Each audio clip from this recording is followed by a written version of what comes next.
vous allez entendre un message de William Branham, prêché le 27 décembre 1959 au Branham Tabernacle à Jeffersonville, Indiana, USA. Ce message s'intitule « Un super sens ». Je me régale encore moi aussi de la bénédiction de ce matin. Oh, c'est vraiment infini, c'est inouï, les choses que Dieu est prêt à faire pour nous quand nous nous réunissons. Avez-vous remarqué ce qui s'est passé depuis que nous nous sommes consacrés à Dieu? Cela a été de bénédiction en bénédiction, de puissance en puissance, de gloire en gloire.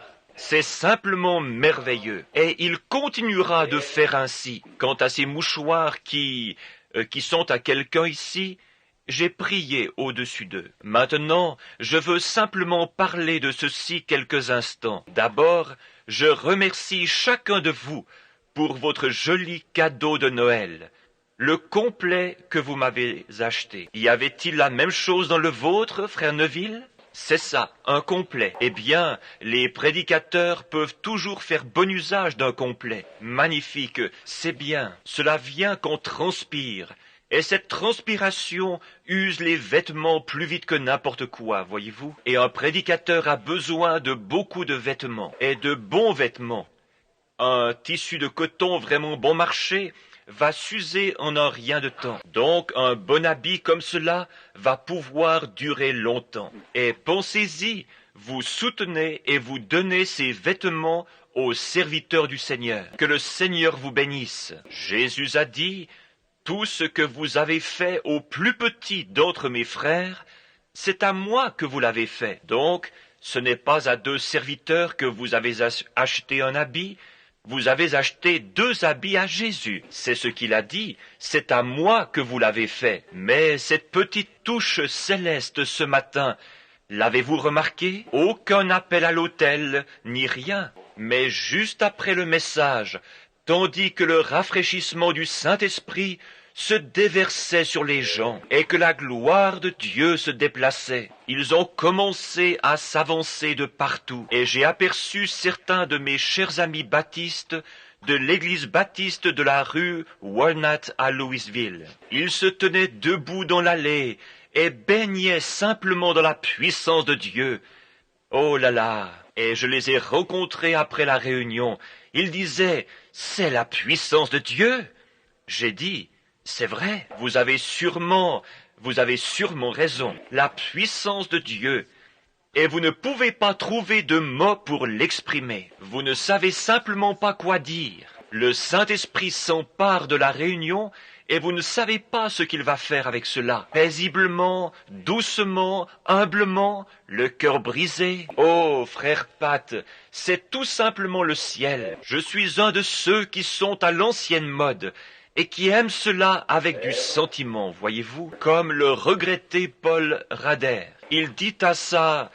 Une fois, il racontait une histoire. Il dit que lui et sa femme étaient assis à table et qu'elle voulait aller quelque part ou faire quelque chose. Il lui répétait entre autres « Cela m'est vraiment impossible » en la rembarrant un peu. Il la regarda et les larmes lui coulaient sur les joues. Il lui dit... Il pensa dans son cœur, eh bien, si elle se vexe d'un rien, tant pis. Donc, comme bien des hommes, il plia son journal et le posa sur son assiette. Elle se tenait toujours à la porte et lui disait au revoir en l'embrassant. Et quand il se retrouvait au portail, elle lui faisait signe de la main. Et cela suffisait, vous savez, jusqu'à ce qu'il revienne du bureau. Donc, ce matin-là, il dit qu'en sortant, eh bien... à la porte, eh bien, elle se tenait près de la porte. Il l'embrassa, sortit tout de go et se rendit jusque vers le portail. Il l'ouvrit et regarda derrière lui. Elle se tenait toujours près de la porte, la tête baissée, toujours vexée. Il dit qu'il lui fit au revoir d'un signe de la main et qu'elle fit de même. Il dit qu'il fit quelques pas dans la rue et se mit à penser. Et si quelque chose m'arrivait avant de rentrer à la maison, ou si quelque chose lui arrivait à elle avant mon retour. Que Dieu reprenait notre vie, vertueuse comme elle l'a été, et douce comme elle est, et ainsi de suite. Et il dit que plus il avançait, plus il avait le cœur gros. Il fit alors demi-tour, revint en courant, rouvrit le portail, se précipita dans la maison, ouvrant la porte. Et quand il ouvrit la porte, il entendit quelqu'un pleurer, et tournant la tête, il l'aperçut debout derrière la porte. Il dit qu'il n'a jamais dit « Pardonne-moi », il n'a jamais dit « Excuse-moi », il n'a jamais rien dit. Il dit qu'il saisit sa femme et l'embrassa à nouveau, puis, faisant demi-tour, il ressortit. Et, quand il arriva au portail, il dit qu'elle se tenait de nouveau à la porte. Il lui dit « Bye », elle répondit « Bye », tout comme elle l'avait fait la première fois. Mais la dernière fois, il y avait du sentiment là-dedans. C'est justement cela. Quand il y a du sentiment là-dedans, vous voyez que c'est réellement quelque chose qui vient de Dieu. Bien, il y a eu l'élection tout à l'heure d'un nouvel administrateur, frère Sothman. Je suis sûr que les administrateurs et tous les autres sont au courant qu'à la fin de l'année financière, le 1er janvier, tous les postes de l'Église, tels que pasteurs et diacres et ainsi de suite, prennent fin. Puis, s'ils veulent continuer, pas les pasteurs, je ne voulais pas dire cela, je voulais dire les administrateurs et les diacres, et les enseignants de l'école du dimanche, et ainsi de suite. Le pasteur, lui, est élu par l'Église, et reste jusqu'à ce que... Et alors si les administrateurs formant le comité actuel, ou les diacres, les enseignants de l'école du dimanche, ou ce qu'il y a d'autres, veulent continuer à remplir leurs fonctions, qu'ils le fassent simplement. Sinon, s'ils ne veulent pas continuer, et qu'il n'y a rien contre eux, qu'ils résignent. Les autres continuent pour l'année suivante. Et s'ils ne veulent pas continuer, ils éliront et nommeront alors un autre administrateur ou quelqu'un au poste à repourvoir. Par conséquent, cela n'oblige pas un homme à être membre d'un comité pour le reste de sa vie. Mais tant qu'il croit que Dieu est avec lui et l'aide, et qu'il ou qu'elle veut faire sa part, quelle qu'elle soit, et continuer dans l'œuvre de Dieu, nous serons toujours heureux d'avoir sa collaboration. Voyez-vous, mais de cette façon, cela donne la possibilité à quelqu'un d'exercer une fonction pendant une année, et de voir ensuite comment il aime cela. Certains de nos administrateurs restent pendant des années et des années et des années. Certains diacres aussi, et c'est tout à fait bien, mais il n'y a pas de temps déterminé. Si l'administrateur ou le pasteur ou quelqu'un du comité sent qu'il ne peut plus exercer sa fonction, ou qu'il désire s'en aller, alors il en avise l'Église pour qu'on puisse le remplacer. Et c'est ce qui se passe ici ce soir avec le frère Morgan. Frère William Morgan résigne sa charge d'administrateur. Ils avaient donc besoin d'un autre administrateur. Et frère Sothman avait été désigné comme administrateur à un autre moment, puis ce soir, il a été admis dans le comité. C'est officiel aussi longtemps que l'Église... Dans notre Église, l'Église est souveraine. L'Église déplace ou désigne un administrateur. L'Église remplace le pasteur ou désigne le pasteur, quoi que ce soit. C'est l'Église dans tout. C'est apostolique. C'est ainsi qu'on faisait dans les temps bibliques. Nous ressentons qu'ainsi aucune personne n'est un dictateur ou quelque chose comme cela dans l'Église. Nous ne voulons pas de cela. Chaque homme, chaque individu, moi-même, en votant pour quelqu'un, nous n'avons qu'un vote. Tout comme n'importe quelle autre personne de l'Église ici, seulement un vote. Ce n'est pas ce que je dis, c'est ce que l'Église dit. Voyez-vous, ce que l'Église dans le corps dit. N'aimez-vous pas cela? Oh, je pense que c'est scripturaire.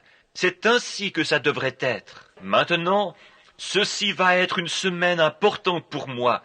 Dès demain, le Seigneur voulant, je dois prendre des décisions pour l'année qui vient. Au sujet de toutes les invitations, je veux me rendre au bureau et ramasser toutes mes invitations et les apporter chez moi. Donc, pendant ces prochains jours, j'irai en prière devant Dieu et je le prierai de me guider et de me montrer de quel côté aller ou quoi faire. Nous ne vivons pas dans une époque comme lorsqu'il était ici, où Dieu le conduisait de lieu en lieu, et il se trouvait dans une ville pour quelques heures, et repartait vers une autre ville. Mais aujourd'hui, c'est un autre système. Il y a des arrangements préalables, avec des groupes de pasteurs, et un tas de choses doivent être faites. La façon dont je procède, j'apporte toutes mes invitations d'Afrique et les dépose. Toutes les invitations de l'Inde, toutes celles de Californie, d'Utah, et toutes les différentes invitations, et je les place par piles séparées. Je les laisse là, puis je me mettrai à marcher et à prier. Je monterai peut-être dans ma voiture et m'absenterai 1 ou 2 jours. À mon retour, je continuerai à prier. Il me viendra à cœur d'aller à un certain endroit. Je verrai alors si c'est juste une impression. Puis, par la suite, si cela a produit en moi une forte impression, je prends la pile où se trouve ce certain endroit. J'en retire une lettre d'invitation et la lis, pour voir où cela se trouve. Puis, de là, voici la raison pour laquelle je fais cela. Imaginez que vous voyagez à bord d'un avion pendant 72 heures, ballotté dans tous les sens, à travers la tempête.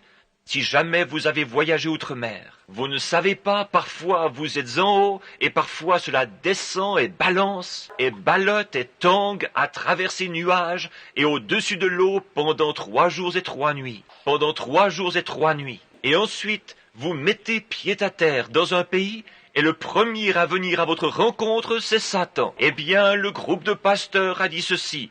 Quelques-uns d'entre eux sont divisés quant au vote, et quelques-uns sont pour. Voyez-vous, alors peut-être direz-vous ceci.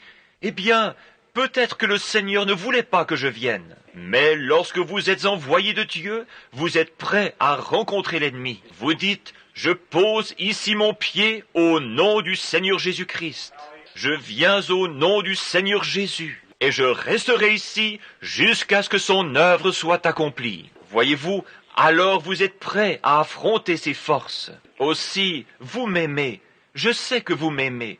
Donc, priez pour moi cette semaine, afin que je puisse prendre les bonnes décisions guidées par l'inspiration de Dieu. Maintenant, je vais avoir quelques ce que j'appelle des réunions saute-mouton. Je serai en Floride les 8, 9 et 10 de ce mois-ci, ou plutôt à Tifton, en Géorgie. Tifton, Géorgie, les 8, 9 et 10 janvier, je voulais dire, au lieu de ce mois-ci. Puis je dois aller à Glasgow, Kentucky, et peut-être à Somerset, Kentucky, juste pour un soir, et peut-être à Campbellsville, Kentucky, et frère Rogers désirait que je vienne un soir chez lui, ce que nous n'avions pu faire l'autre fois. Maintenant, priez pour frère Rogers. Nous avons fraternisé aujourd'hui, et le prenant par la main, je l'ai trouvé mal en point physiquement. Donc, priez pour frère Rogers, qui se trouve par ici.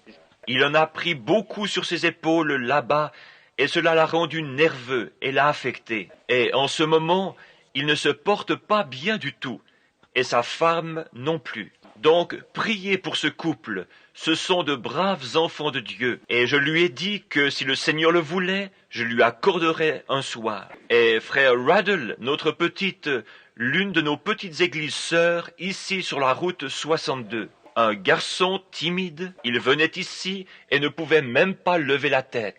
Et il venait à la maison, et je pense que les gens pensaient que c'était un vrai casse-pied. Mais il y avait quelque chose au sujet de ce garçon qui semblait réel. J'ai continué de rester avec lui, et je disais, frère Raddle, vous le pouvez. Il m'a dit, frère Branham, quand je me retrouve face à un auditoire, j'ai l'impression que mon cœur remonte dans ma gorge, et je suis incapable de dire un seul mot. Je lui ai dit, restez où vous êtes et ravalez-le, puis parlez au nom du Seigneur.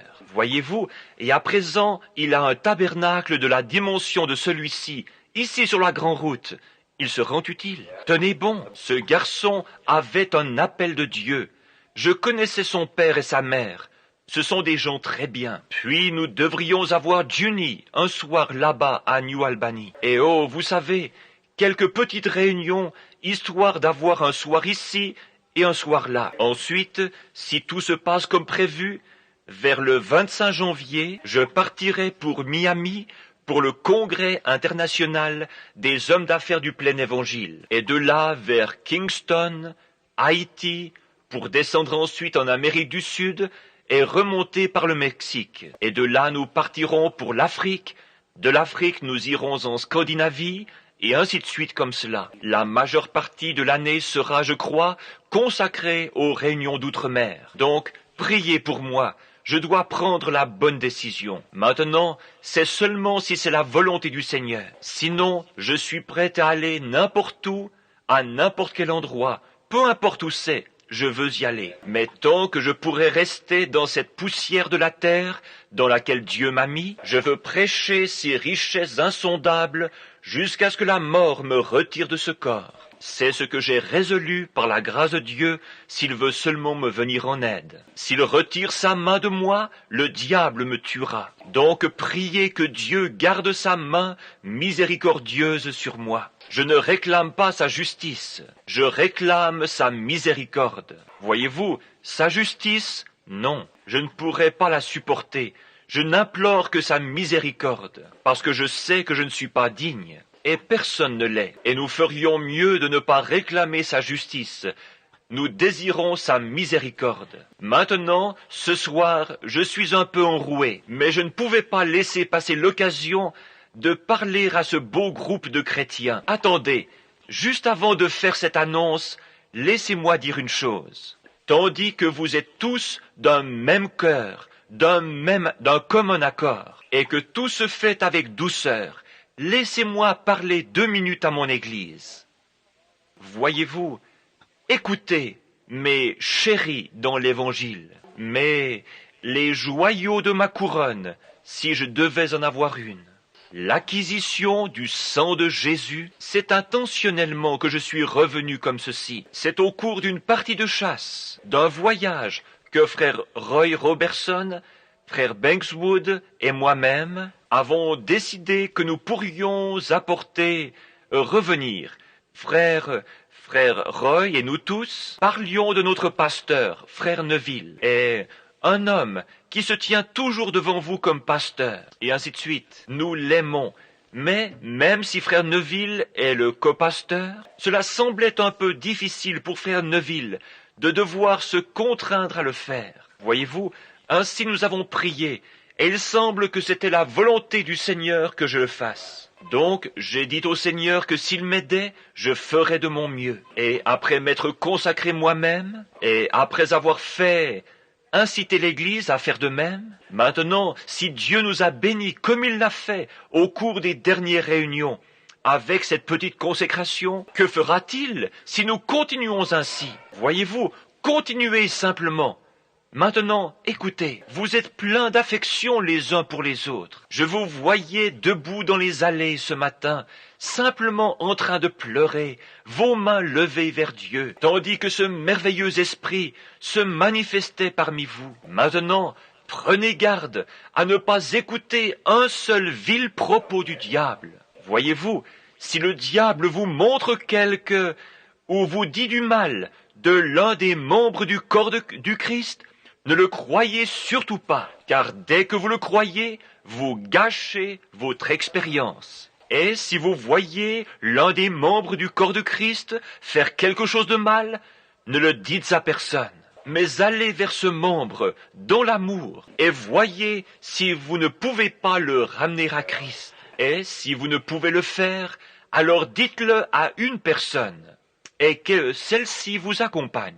Faites-le de la façon dont le disent les Écritures. Voyez-vous, si quelqu'un dit « sœur telle est telle » ou « frère tel est tel », n'en croyez pas un seul mot, n'y donnez pas suite. Parce que, souvenez-vous, c'est le diable qui essaye de vous détruire. Maintenant, attendez-vous à ce qu'il cherche à s'introduire, car il le fera. Laissez alors le maître de la maison, la foi, se tenir juste là, et ne recevez pas une seule chose. Ces gens ont été assis dans les lieux célestes avec vous. Vous avez eu communion ensemble autour des bénédictions de Dieu. Prenons la communion à la table et le Saint-Esprit a témoigné qu'ils sont les enfants de Dieu. Soyons donc pleins de douceur, bienveillants, indulgents et aimants. Et si l'autre personne dit du mal de vous, dites quelque chose de gentil à son sujet. Regardez alors comme cela deviendra de plus en plus doux pour vous.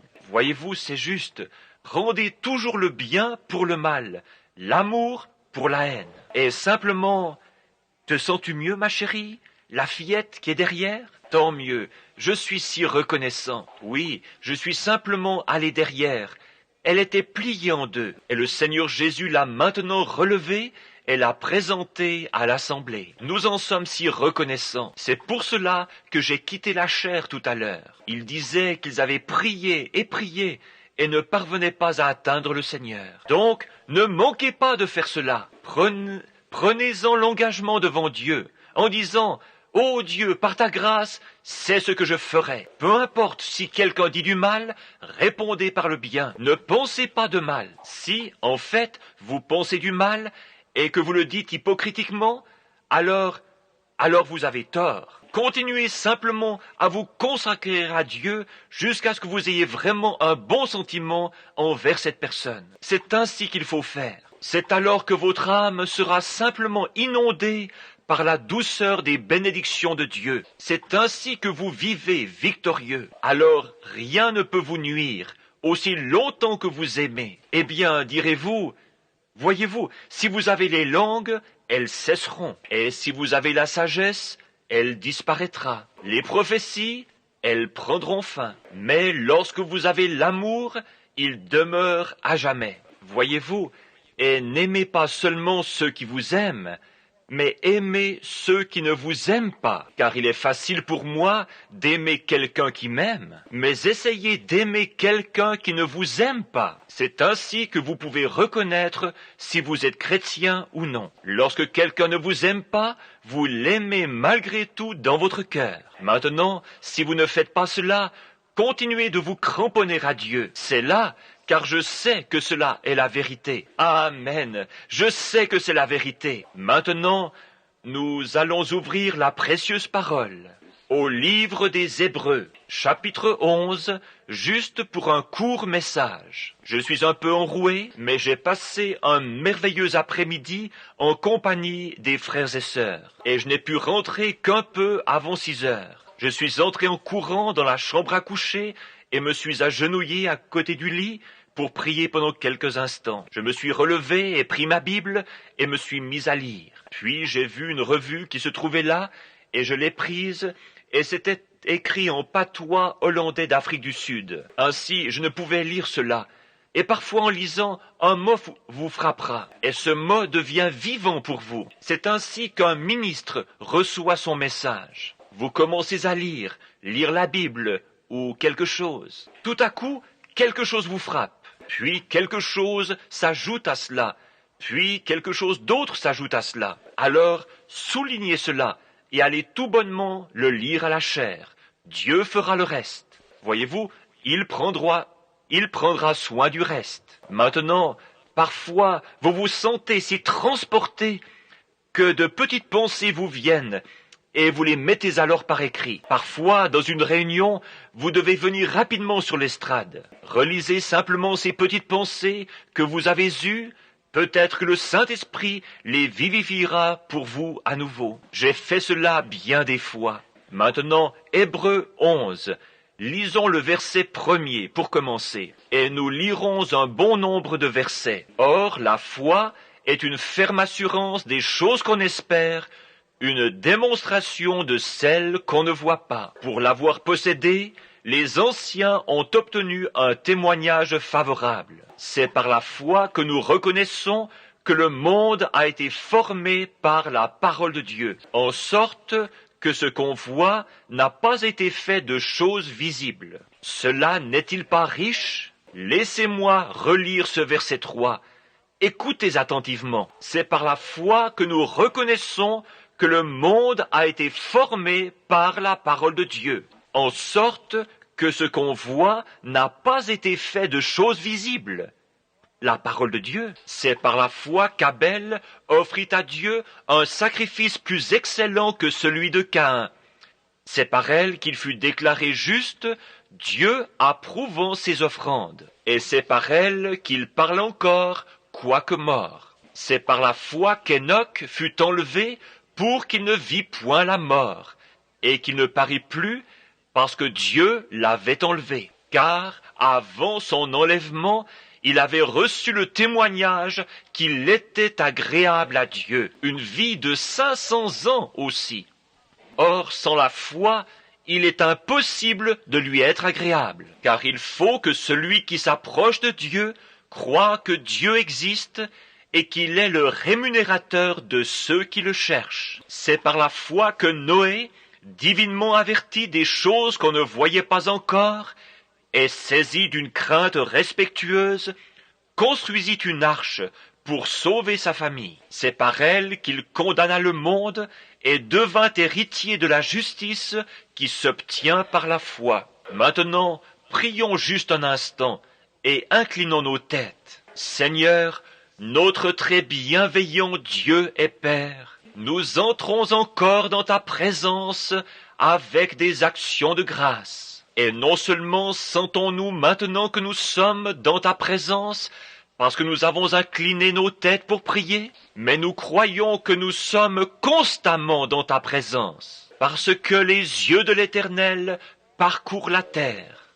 Et tu connais toutes choses, et tu connais les pensées du cœur. Aussi, Seigneur, la raison pour laquelle nous inclinons nos têtes, c'est pour t'adresser cette requête, que tu pardonnes toutes nos offenses et transgressions contre toi, et que ta miséricorde s'étende encore une fois sur nous, au point que tu ouvres nos lèvres pour parler et nos oreilles pour entendre, et que ta parole devienne réelle pour nous ce soir, que ces quelques versets que nous avons choisi de lire puissent être d'un grand secours pour chaque membre de ton corps mystique sur la terre, ton Église spirituelle, l'Église des premiers-nés, cette Église qui a été acquise par le sang de Jésus, qui a été lavée et sanctifiée, et qui sera présentée à Dieu ce jour-là, sans tache ni ride. Combien nous te remercions que nous puissions avoir la foi pour croire que nous sommes participants de la bonté de Dieu, par la justice et la miséricorde de notre Seigneur Jésus. Nous te prions maintenant de guérir toute maladie. Nous te remercions d'avoir touché cette petite fille qui tout à l'heure était couchée là dans la pièce, se tordant de douleur, de la voir sortir avec cette petite foi d'enfant et d'accepter ainsi que ta miséricorde. Nous t'en remercions et te prions de te souvenir de ce petit bien-aimé de sœur Baker, là-bas au Kentucky, et de ceux dont frère Neville a parlé, et, ô Dieu, de ce camp innombrable de malades partout, et spécialement, Seigneur, ceux qui ne sont pas sauvés et qui ne te connaissent pas. S'ils mouraient dans leurs péchés, ils ne pourraient pas venir là où tu es. Nous te prions de nous accorder le témoignage et la puissance,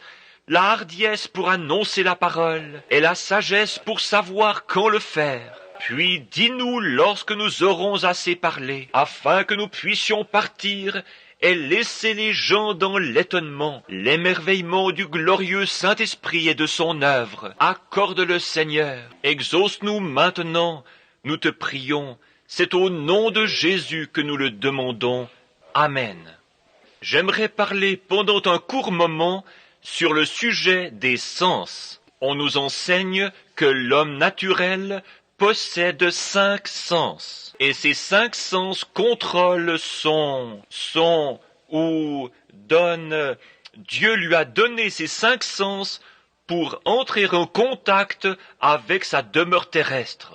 Et ces sens sont connus comme étant la vue, le goût, le toucher, l'odorat, l'ouïe. Ces 5 sens sont propres à l'homme naturel. Et ils sont bons, et nous ne pouvons pas fonctionner ou mener une vie normale quand l'un de ces sens refuse d'agir. La vue, l'ouïe, le toucher, l'odorat ou le goût. Sans eux, nous ne pouvons pas être normaux. Il y a quelque chose qui manque, une partie de la vie que nous ne pouvons percevoir sans le fonctionnement de ce sens. Et ils sont bons et ils sont utiles. Et ils nous ont été donnés par Dieu. Dieu donna ces sens, mais ils vous sont donnés comme un don. Et cela dépend de la façon dont ce à quoi vous soumettez ces sens, déterminera la façon dont votre vie sera dirigée. Cela dépendra de la façon dont vous soumettez vos 5 sens.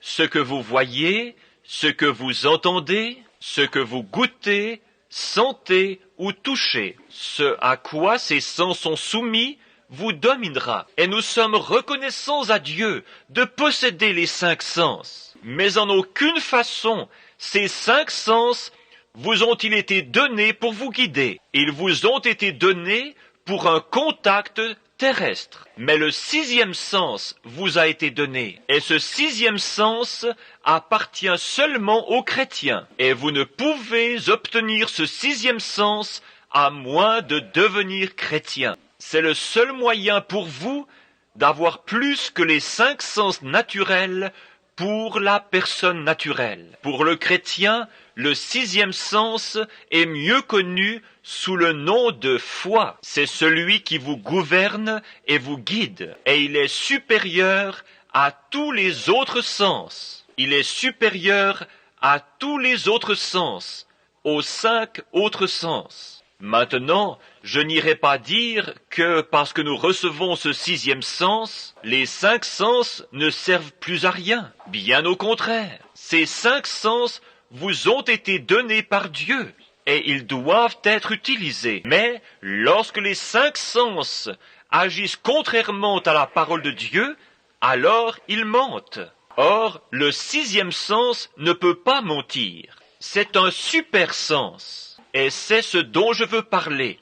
Ce matin, j'ai parlé sur un super signe, et ce soir sur un super sens. Et le super sens est le Saint-Esprit, la foi de Dieu qui habite en vous. Et si vous laissez les 5 sens se soumettre au 6e sens, ce dernier vous guidera et placera les 5 autres sens complètement sous la direction de ce super sens. Car il est aussi loin au-dessus du sens naturel que l'homme spirituel ne l'est au-dessus du naturel. Il est tout aussi élevé que les cieux, au-dessus de l'homme naturel et de ses 5 sens. Cela vous fera croire des choses que vous ne pouvez pas voir. Cela vous fait agir là où vous ne pensiez pas que les 5 sens y auraient jamais songé. Le diable peut entrer dans ces 5 sens et vous mentir. Mais il ne peut pas toucher à ce super sens. C'est bien au-delà de sa portée. Cela vient de Dieu. Cela s'appelle la foi. La foi est cette grande chose. Et les 5 sens ne dominent pas le 6e sens, mais le 6e sens domine les 5 sens. Le super sens domine les sens naturels. Et les 5 sens sont la vue, le goût, le toucher, l'odorat, l'ouïe. Et le super sens est quelque chose qui vous fera croire la parole de Dieu, car c'est tout ce dont il parlera. Et il vous fera croire à des choses que vous ne pouvez voir, goûter, toucher, sentir ou entendre. Parce qu'il prendra la parole de Dieu, et il vous transmettra cette parole, et vous fera marcher contrairement à tout ce qui n'est pas la parole de Dieu. Par la foi, c'est ce que fait la foi. Maintenant, en donnant cette illustration au sujet des sens, l'homme naturel est né avec ses sens. Donc, ce sont des sens dont la nature l'a doté. Et c'est vraiment la seule chose qu'il connaîtra jamais à ce sujet, dans sa pensée intellectuelle. Il peut seulement penser comme un homme, il peut voir comme un homme, il peut comprendre comme un homme, il peut entendre comme un homme, mais lorsqu'il devient gouverné ou régénérer ce que nous appellerions né de nouveau, alors ce 6e, ce super sens, s'empare de lui. Et ce faisant, ce supersens l'élève à un endroit où il a la foi pour croire les choses qu'il ne pouvait entendre, les choses qu'il ne pouvait voir, pour comprendre ce qu'il ne pouvait comprendre. Il y croit malgré tout parce qu'il est gouverné par ce sixième sens, ce super sens. Oh, comme c'est merveilleux de savoir cela et de penser combien c'est simple d'y croire. Or, vous ne pouvez pas le croire avant d'être régénéré. La Bible déclare que personne ne peut appeler Jésus le Christ si ce n'est par le Saint-Esprit. Nous avons vu cela la semaine dernière, et cela a été une telle pierre d'achoppement, spécialement pour les croyants pentecôtistes. Lorsqu'ils m'entendent dire cela, Jésus a dit dans Jean 5, 24, « Celui qui entend ma parole et croit à celui qui m'a envoyé a la vie éternelle. La vie éternelle vient de Dieu seul, et personne ne peut dire que Jésus est le Christ si ce n'est par le Saint-Esprit. Vous acceptez seulement ce que quelqu'un d'autre a dit, ce que vous avez appris intellectuellement, ce que vous avez appris par les 5 sens naturels. Mais lorsque le sixième sens entre, le Saint-Esprit, il enlève tous les raisonnements de ces 6 sens et des 5 sens, et vous élève dans ce sixième sens, pour vous faire croire des choses que vous ne pouvez voir, goûter, toucher, sentir ou entendre.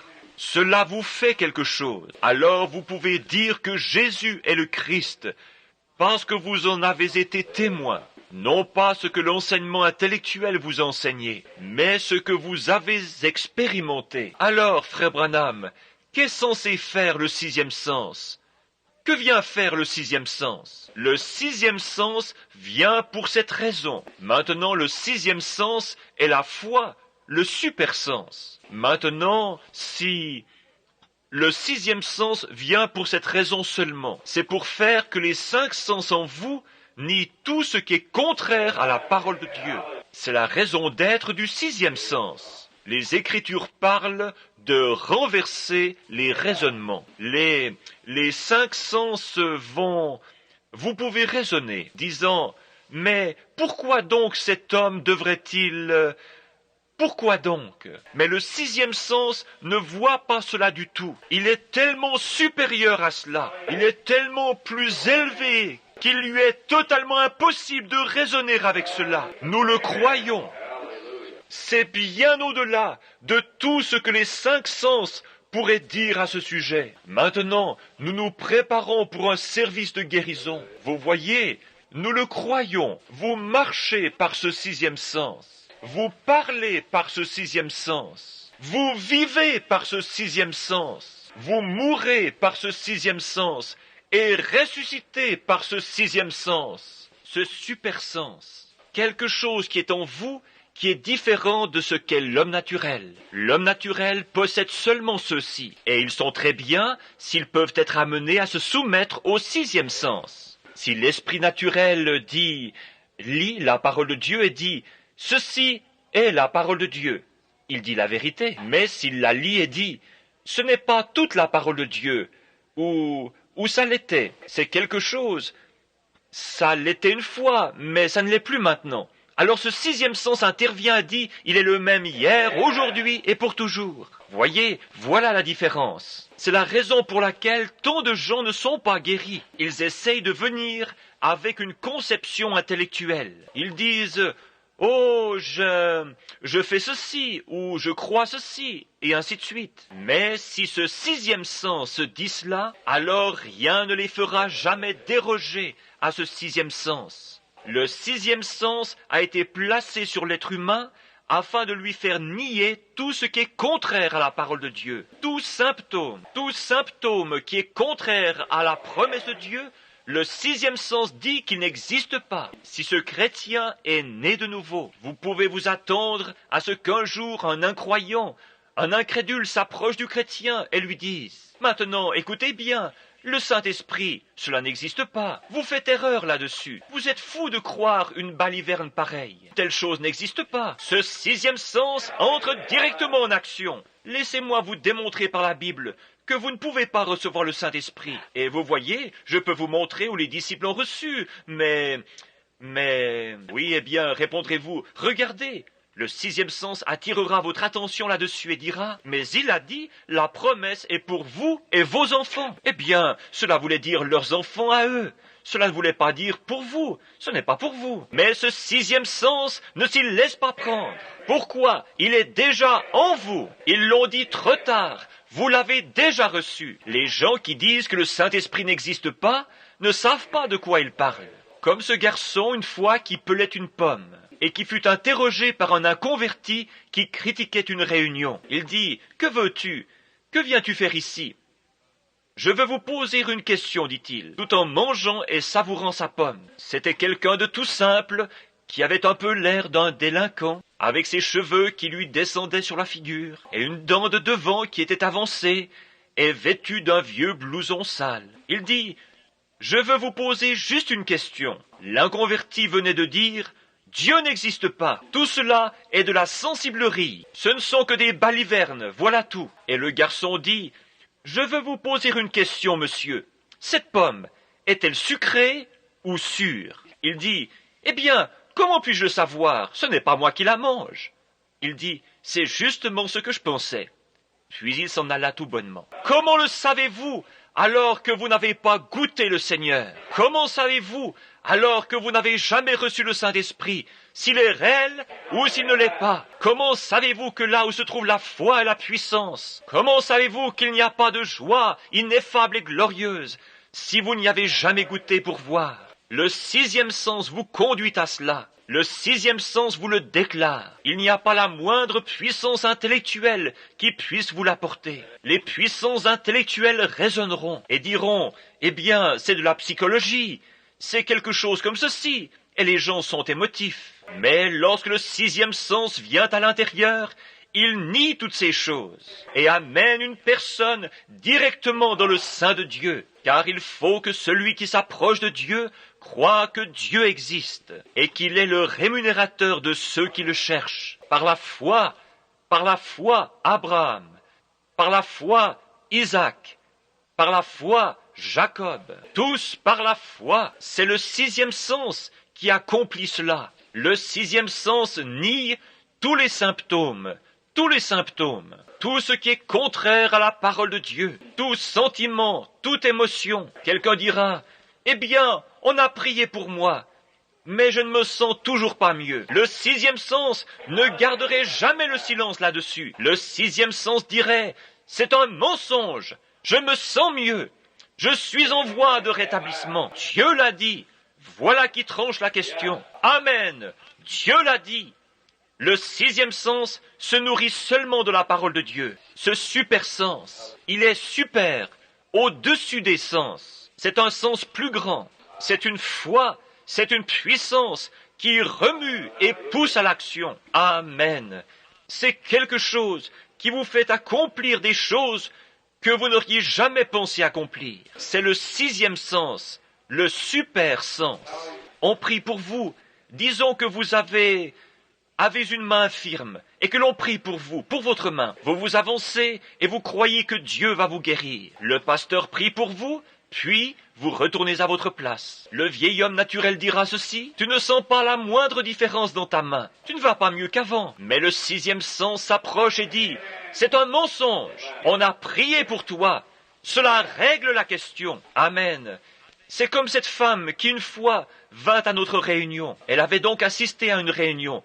Elles étaient plutôt deux. Elles avaient traversé l'estrade. Elles avaient vu le discernement. Ces femmes étaient passablement maigres. Elles étaient toutes deux de vraies chrétiennes. L'une d'elles s'avança et l'esprit vint et dit, « Vous souffrez d'un trouble de l'estomac. » Et son visage s'illumina. Elle dit, « C'est vrai. » Et le Saint-Esprit dit à travers moi, « Et c'est un ulcère. Cela provient d'un état de tension nerveuse. Vous avez été examiné par un certain médecin et il a dit que vous ne pouviez pas ou qu'on devait vous opérer et en faire l'ablation. » Elle dit, chacune de ces paroles est vraie. Et alors, voyant qu'elle était une si grande croyante, il dit, vous vous appelez mademoiselle une telle, et vous venez de tel et tel endroit. Elle dit, C'est la vérité. Qu'était-ce? Le sixième sens qui saisissait cela. Le sixième sens et le Saint-Esprit se tenaient côte à côte. Le Saint-Esprit parlait, le sixième sens disait « Amen ». Eh bien, voilà, quelque chose doit arriver. Lorsque Marthe courut à la rencontre de Jésus et lui dit « Seigneur », surveillez le sixième sens. Si tu eusses été ici, mon frère ne serait pas mort. Mais même maintenant, tout ce que tu demanderas à Dieu, Dieu te l'accordera. Voilà le sixième sens. Jésus se ressaisit et dit « Je suis la résurrection et la vie. Celui qui croit en moi vivra quand même il serait mort. Et quiconque vit et croit en moi ne mourra jamais. » Crois-tu cela? Que vas-tu dire? Raisonnement. Il y a un homme étendu là, mort, et les vers sont en train de le ronger. Mais il venait juste de dire qu'il était la résurrection et la vie. C'est la parole de Dieu. Ce sixième sens, au-delà des soins du médecin, au-delà des pensées de la recherche scientifique, il défie tous les raisonnements et les renverse. Pourquoi? Il rend témoignage à la parole de Dieu. Je suis, je ne suis pas, je serai, où j'étais, je suis maintenant, je suis la résurrection et la vie. Un homme, celui qui croit en moi vivra quand même il serait mort, et quiconque vit et croit en moi ne mourra jamais. Crois-tu cela? Elle dit, oui Seigneur.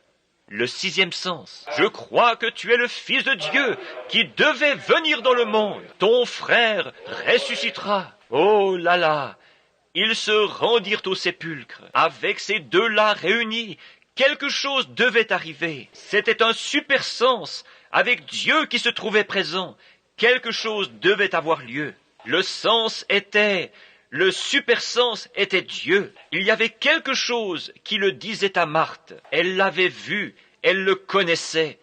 Elle le reconnaissait comme étant le Messie même. Et elle savait que si seulement elle pouvait joindre Jésus, si seulement elle pouvait arriver jusqu'à lui pour lui présenter les fêtes et entendre une seule promesse de sa bouche, c'est tout ce qu'elle désirait.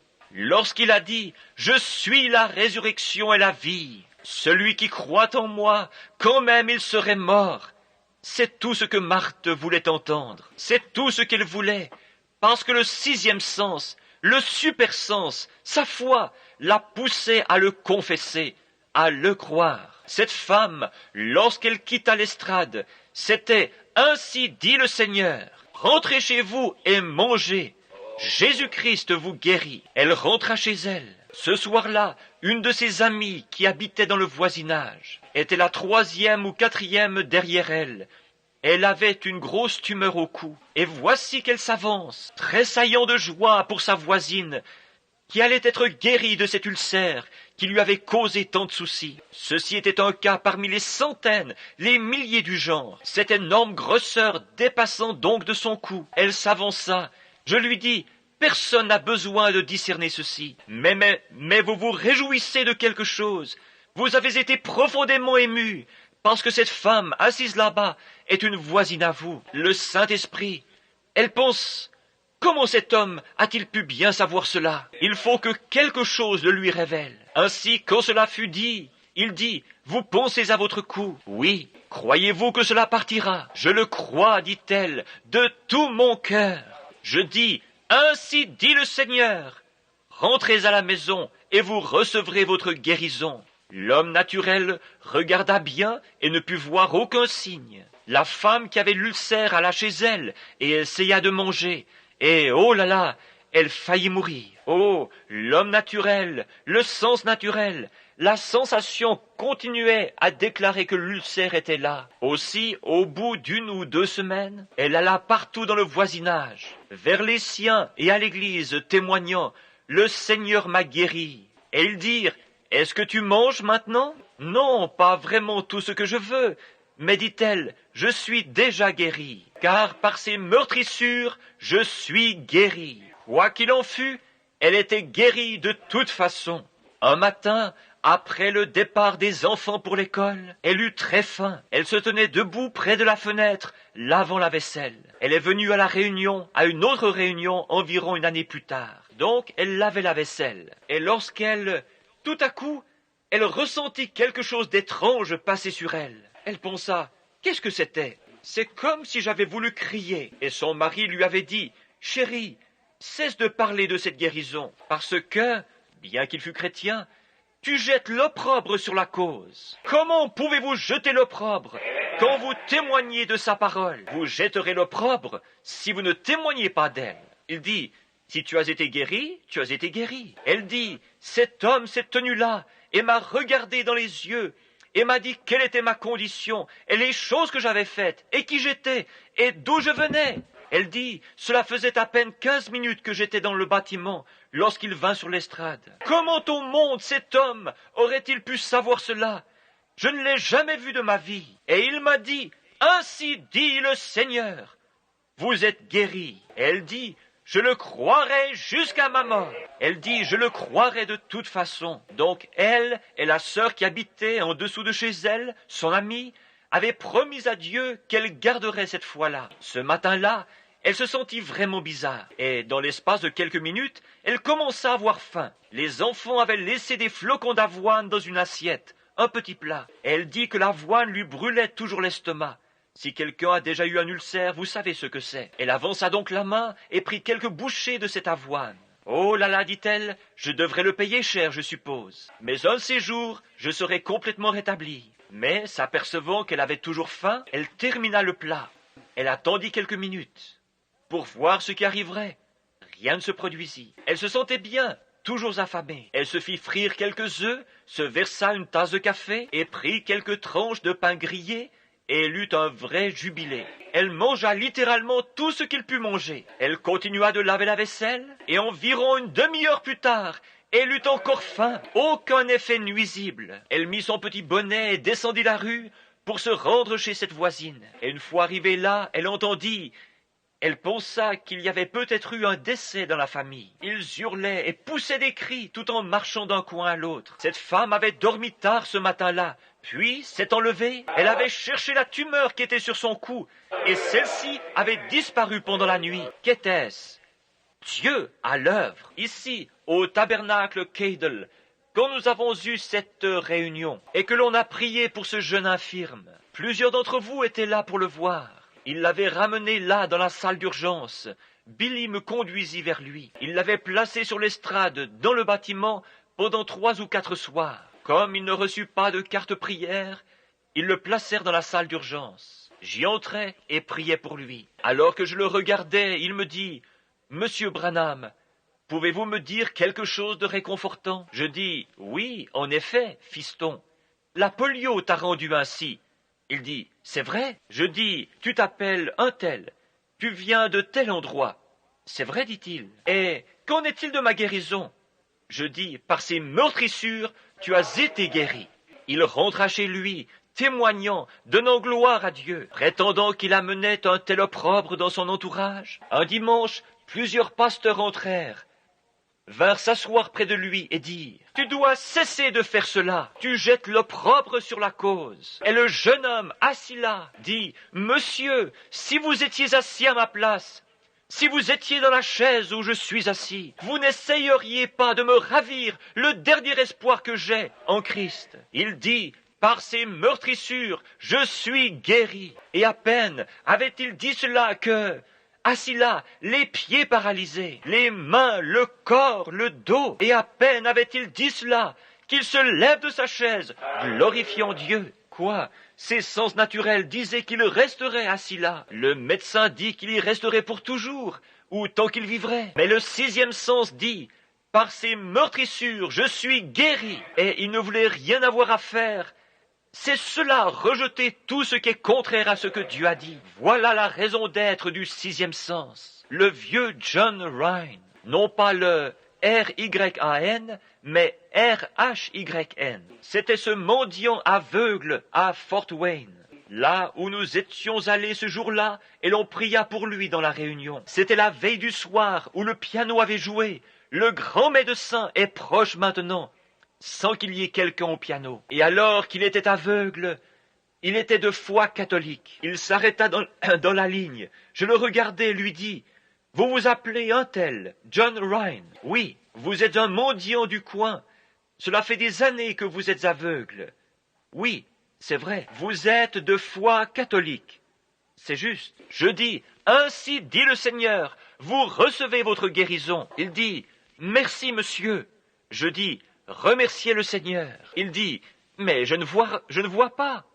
Je dis, cela n'entre pas en ligne de compte. Vous êtes guéri. Et il dit, il s'en alla tout bonnement et on l'aida à descendre de l'estrade. L'homme naturel ne pouvait rien voir. Il ne pouvait pas voir le moindre résultat produit par cela. Eh bien, dirent-ils, il est tout aussi aveugle qu'auparavant. Ainsi, 2 de ses amis le ramenèrent et le placèrent dans la ligne de prière à nouveau et l'y firent repasser. Howard le laissa passer. Lorsqu'il revint, il me dit, « Monsieur, vous m'avez dit que j'étais guéri. » Je répondis, « Vous m'avez dit que vous me croyez. » Il dit, « Certainement, je vous crois. Je n'ai aucune raison de ne pas vous croire. » Il dit, « Vous m'avez dit tout ce qui a trait à ma vie. » Il ajouta, « Je ne sais pas quoi faire. Il y a une femme là derrière qui témoigne qu'elle avait un goitre il y a quelques instants et qu'il a disparu. » Je dis, « Alors si vous me croyez, pourquoi me questionnez-vous? Je suis en train de vous citer la parole de Dieu. » Il dit, « Que dois-je faire, monsieur ?» Sachant qu'il était catholique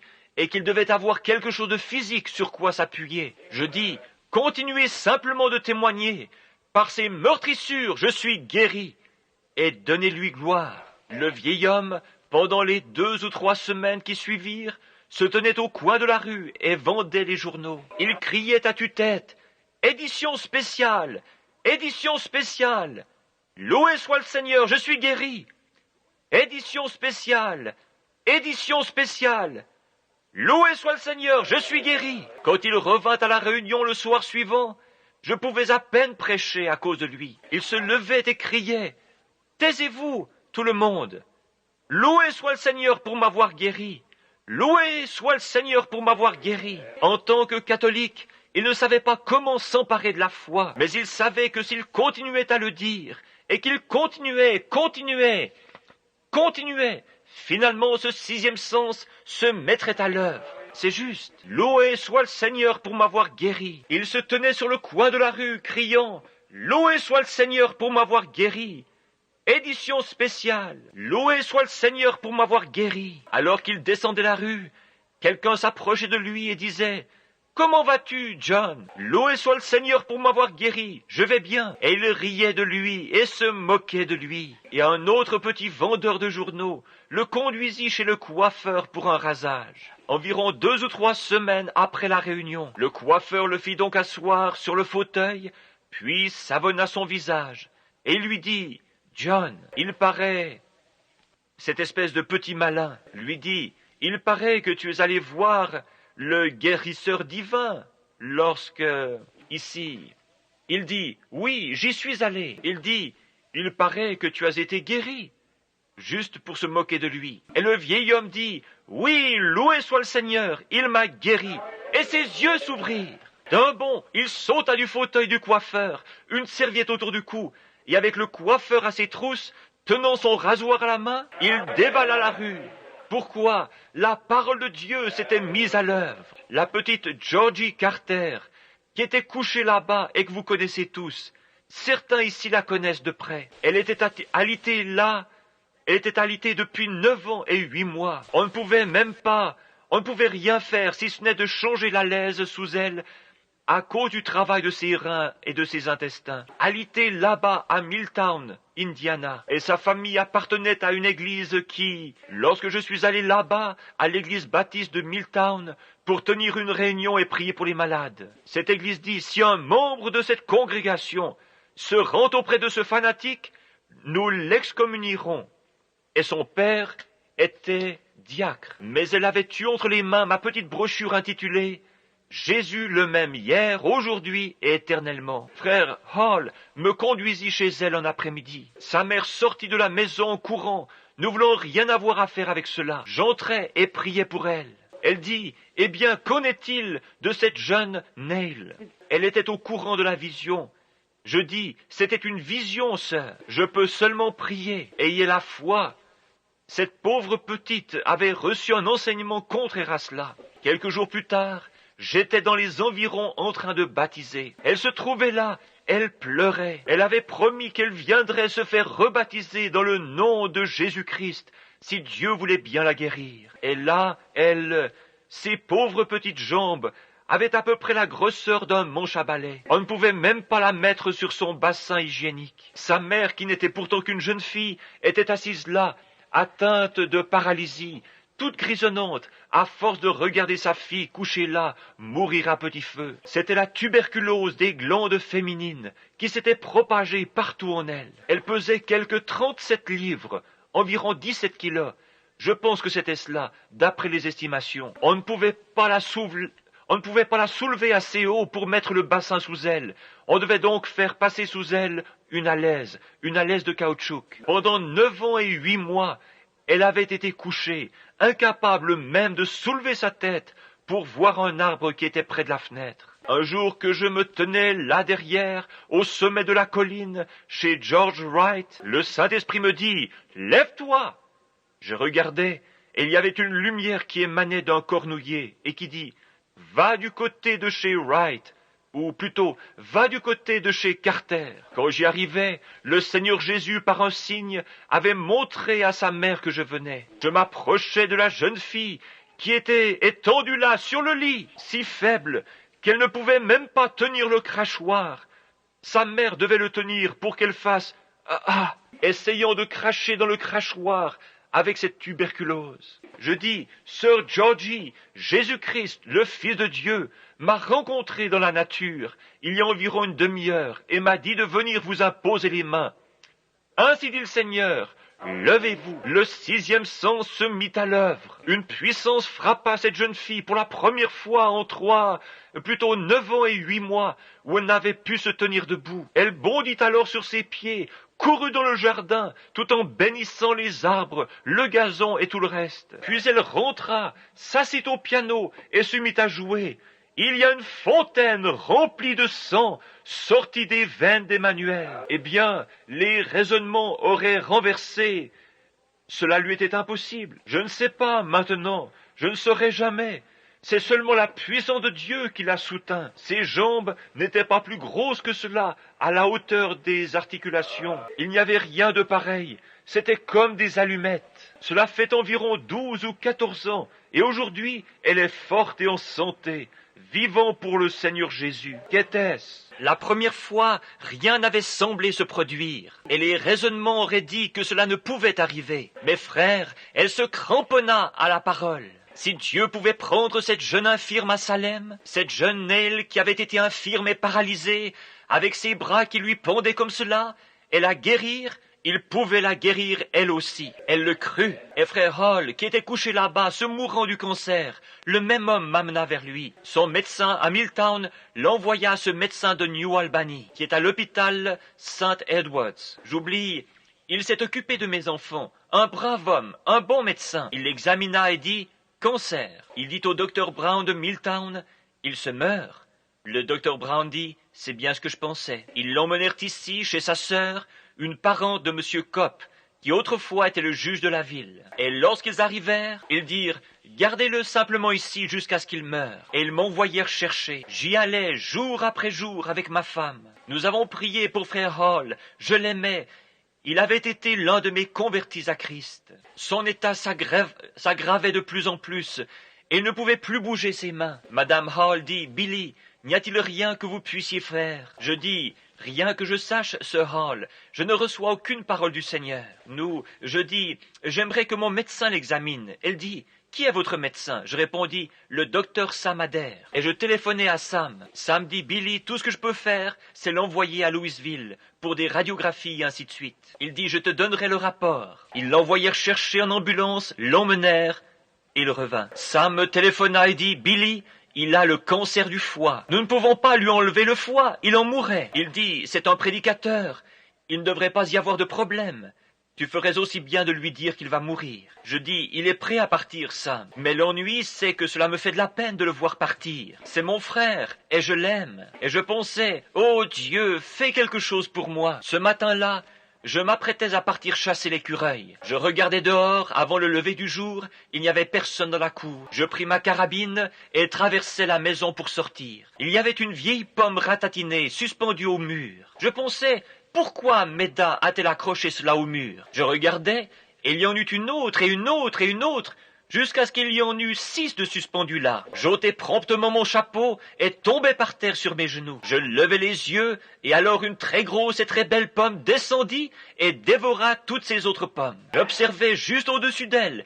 Il y avait cette même lumière que celle que l'on voit sur cette photo là-bas. Elle se tenait là en tournoyant. Elle dit, « Lève-toi, va dire à Monsieur Hall, ainsi dit le Seigneur, il ne mourra pas, mais il vivra. » Je suis allé le lui dire. Il n'allait pas mieux, mais il crut, il s'accrocha à cela. Il n'y avait aucun changement, semblait-il. Un jour passa, pas de changement. Le deuxième jour passa, pas de changement. Vers le troisième jour, cela commença à changer. Et le voici vivant aujourd'hui, après bien des années. Je remarque Madame Weaver, assise juste ici, si je ne me trompe pas. Lorsque sa fille est venue après la guérison de Margie Morgan, je suis allé là-bas, et il n'y avait rien que cette femme pouvait faire. Elle allait mourir dans les heures qui suivraient. Il pouvait lui faire une injection ou deux et c'est tout. Elle avait subi une opération des organes. Le cancer avait atteint sa colonne vertébrale. Il l'avait propagé quand il l'avait opérée. Et il n'y avait rien à faire pour cette femme. Je désirais lui parler au sujet de la guérison. Mais elle dit, « Monsieur, vous êtes un ministre du Seigneur Dieu, et je ne suis pas digne que vous entriez sous mon toit, se considérant indigne qu'un ministre vienne la voir. » Elle dit, « J'ai vécu ma vie, j'ai dansé, et j'ai fait des choses que je n'aurais pas dû faire. J'ai eu un parler grossier, et tout ce qui s'ensuit. » Elle me confessa ses péchés et dit, « Je n'en suis pas digne. » Je vis qu'elle était sur la bonne piste. Il lui fallait recevoir Christ ici dedans, avant que ce sixième, ce super sens ne pût se mettre à l'œuvre. Nous nous sommes agenouillés. Je lui ai cité le passage disant, « Si vos péchés sont comme le cramoisi. » Elle donna sa vie au Seigneur Jésus-Christ. Et à ce moment-là, elle dit, « Oh, oh, je me sens toute différente. Quelque chose m'est arrivé. Quelque chose m'est arrivé. Je veux tous vous serrer la main. » Et juste alors, j'observais, et je la vis en vision retourner derrière la maison vers une poussinière. Je dis, « Madame Weaver, ainsi dit le Seigneur Dieu, vous vous rendrez à cette poussinière et vous vivrez. » Elle ne pouvait se fier à ses sensations. Le cancer l'avait dévorée. Elle ne pouvait s'appuyer sur ce que disait le médecin. Elle se mourait. Et cela fait, je pense, 14 ou 15 ans de cela, Madame Weaver. Il y a 14 ans, elle vint au tabernacle en chancelant alors qu'elle était malade. Il ne semblait pas qu'elle fût capable de sortir du lit avec ses petits bras décharnés, parce qu'elle avait promis à Dieu qu'elle viendrait pour être baptisée dans le nom de Jésus. Nous l'avons soulevée de la chaise roulante ou de sa chaise. Nous l'avons descendue dans le baptistère et l'avons baptisée au nom de Jésus. Et la voici assise ici ce soir. Regardez-la si vous voulez voir un spécimen de santé. Pourquoi?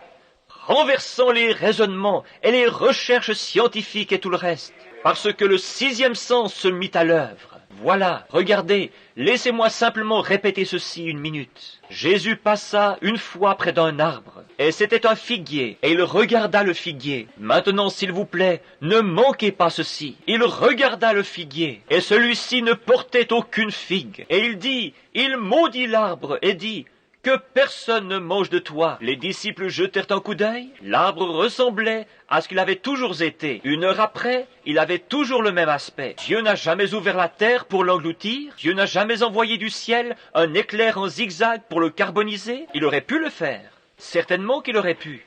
Il n'a jamais fait ces choses. Qu'est-il arrivé? L'arbre avait été maudit. La foi de Dieu fit obstacle à la vie de cet arbre. Il n'y avait rien de physique qu'on pouvait voir. Mais tout au fond, sous la terre, là, dans les racines de l'arbre, la mort faisait son œuvre. Il avait été maudit. Le sixième sens était venu contre lui. Il devait mourir. Il commença à mourir à partir des racines. C'est la même chose qui se produit avec un cancer. C'est la même chose qui se produit avec une tumeur. C'est la même chose qui se produit avec n'importe quelle maladie. Lorsque ce sixième sens de puissance du Seigneur Dieu s'élève contre cela, il dit, Satan, sors de là. Peut-être ne verrez-vous aucun changement physique se produire sur le champ, mais cette foi tient bon malgré tout. Cela a été maudit. Ce sixième sens ce super sens ne lâchera pas prise. Il ne prêtera pas attention à ce que vous ressentez, à ce que vous avez l'air, à ce que vous faites. Il n'aura rien à faire avec cela. La parole de Dieu a été appliquée. Le sixième sens s'en empare. C'est tout. Il se met à l'œuvre. Le cancer commence à dépérir. Il meurt à partir des racines et il disparaît. Certainement. Par ce même puissant sixième sens, des royaumes se sont écroulés. Il a fait tomber les murs les uns sur les autres. Par ce sixième sens, la mer Rouge se retira, et une terre sèche fraya un passage par lequel les enfants de Dieu purent s'échapper. Par ce même sixième sens, Samson défia 1 millier de Philistins, armés d'armures et de lances. Il n'avait aucun moyen de se défendre, si ce n'est avec la mâchoire d'une mule sauvage. Ce sixième sens se mit à l'œuvre, et il terrassa 1 millier de Philistins. Alléluia! Par ce sixième sens, des morts furent ressuscités. Par ce sixième sens, de puissants miracles furent accomplis. Ce super sens, appelé le sixième sens, est la force la plus puissante qui ait jamais atteint la terre. Cela n'a rien à voir avec ceci ici. Si ceci ici le déclare et dit « Amen à cela », d'accord, vous allez de l'avant. Mais peu importe ce que ceci fait, croyez cela. Voilà où est la puissance. Si vous croyez dans votre cœur, votre cinquième sens, celui de la pensée, se trouve dans votre cerveau. Mais votre sixième sens se trouve dans votre cœur. Vous croyez avec votre cœur. Vous confessez de la bouche. Vous croyez avec votre cœur. Oui, monsieur, ce sixième sens, cette force puissante. Écoutez, à cause de ce sixième sens, un prophète fut jeté dans une fosse aux lions. Et à cause de ce sixième sens, les lions ne pouvaient pas manger Daniel. Ils ne le pouvaient pas. Ils ne pouvaient pas s'approcher de lui à cause de ce sixième sens, ce super sens. Par ce même sixième sens, 3 enfants hébreux furent jetés dans une fournaise ardente et ils ont défié les flammes de la fournaise. Ce sixième sens, tous les raisonnements prouvaient qu'ils seraient brûlés vifs avant d'y arriver. Mais ce sixième sens les garda là-dedans 2 ou 3 heures. Et lorsqu'ils ouvrirent la fournaise, ils en virent un qui se tenait au milieu d'eux, semblable au Fils de Dieu. C'est le sixième sens. Les flammes ne le brûlaient pas. Oui, monsieur, c'était ce même sixième sens. Une fois, lorsque l'apôtre Pierre était couché en prison, et qu'on allait le décapiter le lendemain, et là-bas, chez Jean-Marc, ils avaient une réunion de prière. Ce sixième sens commença à s'accumuler autour de cette prison, où il avait été entouré de prières. Ce sixième sens se mit à l'œuvre. La colonne de feu vint à la fenêtre, toucha Pierre et lui dit « Allez, sors d'ici !» Le sixième sens. C'était ce sixième sens qui empêcha Paul de se noyer dans cette mer violente, quand ce petit bateau était plein d'eau. C'était ce sixième sens qui l'empêcha de se noyer, ce super sens. C'était ce sixième sens qui fit que lorsque le serpent lui mordit la main, il le secoua dans le feu. Ce fut ce sixième sens qui fit cela. C'était ce sixième sens qui ressuscita Jésus-Christ d'entre les morts, après qu'il eut reposé en terre, parce qu'il croyait la parole de Dieu. Il dit, détruisez ce corps, et je le ressusciterai le 3e jour. Car David a dit, je ne permettrai pas que mon sein voie la corruption, et je n'abandonnerai pas son âme dans le séjour des morts. C'était ce super sens. Renverser les raisonnements de ces sens. Croyez ce super sens, le sens de la foi que donne Jésus-Christ. Par ce même sens, Dieu parla lorsqu'il n'y avait rien. Quel est ce sens ? Ce super sens est Dieu, la foi de Dieu en vous, la partie de Dieu qui entre en vous et vous donne le super sens. Par ce même super sens, Dieu a formé le monde avec des choses qui n'étaient pas et qui n'étaient pas visibles. Il prononça sa parole et crut sa parole. Et un monde naquit. Gloire! Le sixième sens, le super sens. Ô Dieu, répands-le sur moi. Donne-le-moi, ainsi qu'à tous ceux qui en ont besoin. Répands ton sixième sens en moi, Seigneur. Je suis prêt à abandonner ces cinq sens, ma propre connaissance, mes pensées, renversant tous les raisonnements, Seigneur. Que ta parole soit vraie, et toute parole d'homme un mensonge. Que tout raisonnement, tout doute soit rejeté, et laisse-moi marcher par ce super sens. Le sens du Saint-Esprit. Ne voulez-vous pas cela? C'est ce que nous voulons. Que Dieu vous bénisse, mes amis. C'est ce dont vous avez besoin. Ce super sens réclamera quelque chose. Et il sait qu'il le donnera. Il est persuadé, car il faut que celui qui s'approche de Dieu croie que Dieu existe et qu'il est le rémunérateur de ceux qui le cherchent. Si le sixième sens dit « Dieu garde sa parole, je me donne à lui, je lui abandonne tout ce que j'ai », mon sens dit que ceci le fera s'accomplir, ma foi dans la parole de Dieu. Puis appeler toute chose qui lui est contraire comme si elle n'était pas. Abraham rencontra Dieu et Dieu dit « Tu vas avoir un bébé de Sarah ». Lui âgé de 75 ans, et elle de 65 ans. Abraham appela tout ce qui n'était pas, qui était contraire à cela, comme si cela n'était pas. Il marcha comme s'il avait vu Dieu, et il crut. Il appelait tout ce qui disait qu'il n'allait pas la voir, tout raisonnement, toute autre chose qui...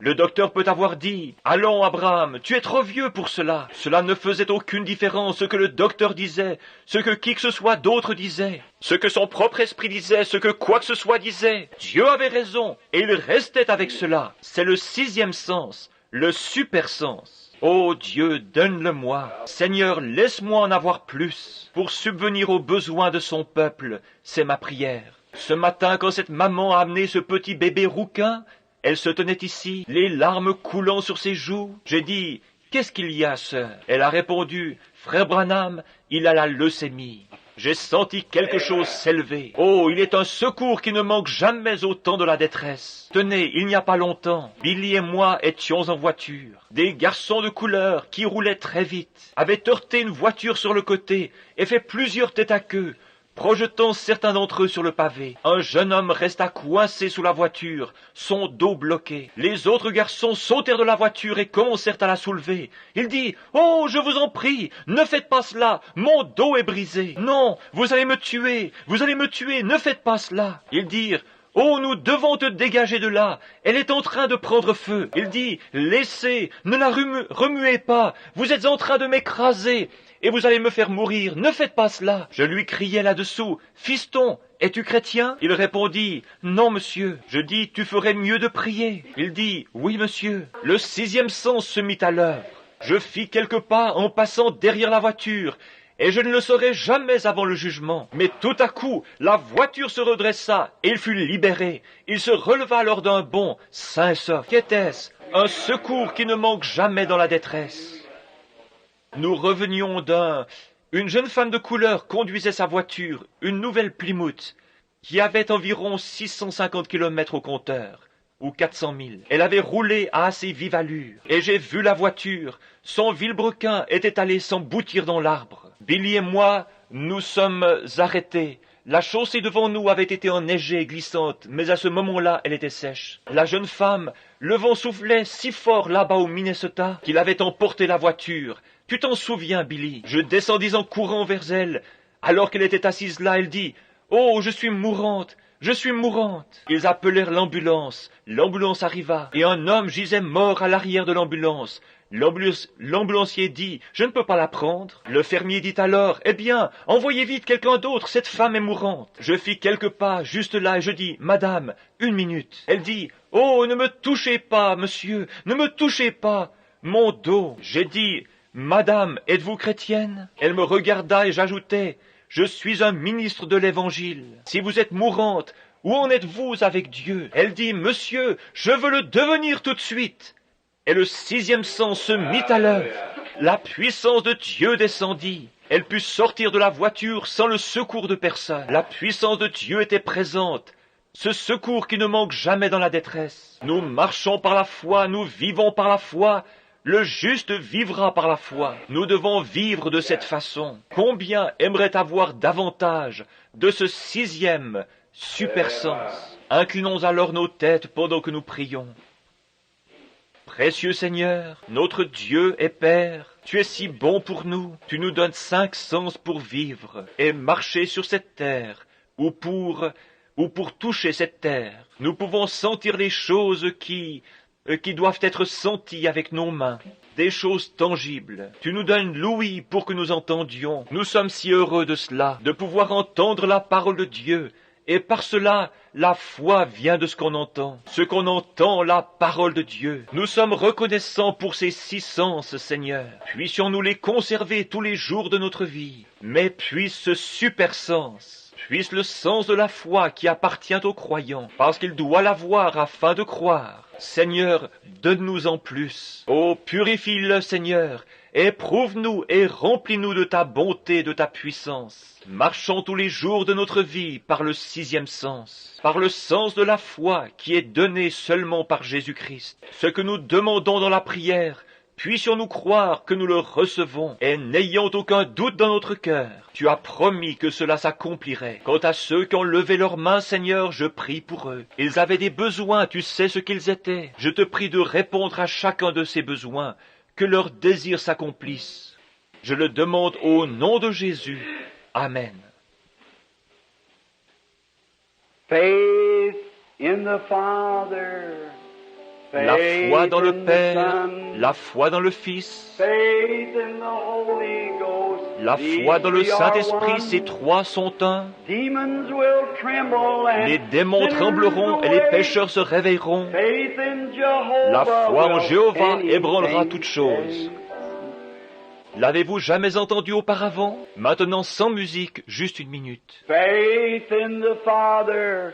La foi dans le Père, la foi dans le Fils, la foi dans le Saint-Esprit, ces 3 sont un.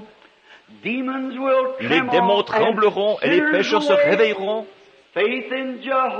La foi en Jéhovah ébranlera toutes choses.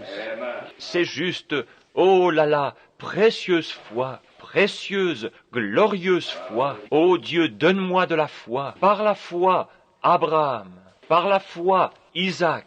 Par la foi, Abel offrit à Dieu un sacrifice plus excellent que celui de Caïn. Quoique mort, il témoigne encore. Oh, combien nous avons besoin de la foi. Je l'aime. Je désire plus de foi. Mon désir dans cette vie et pour la nouvelle année qui vient, c'est plus de foi en Dieu. Oh Dieu, enlève tout doute de mon esprit si jamais il en surgissait un. Satan lutte contre moi, il lutte contre vous. Il essaye de lancer ses flèches, mais que j'ai toujours ce bouclier de la foi devant moi, afin de résister aux ruses du diable, afin d'éteindre ces dards enflammés. C'est ma prière sincère. Que Dieu vous bénisse. Avez-vous quelque chose à dire, frère Neville?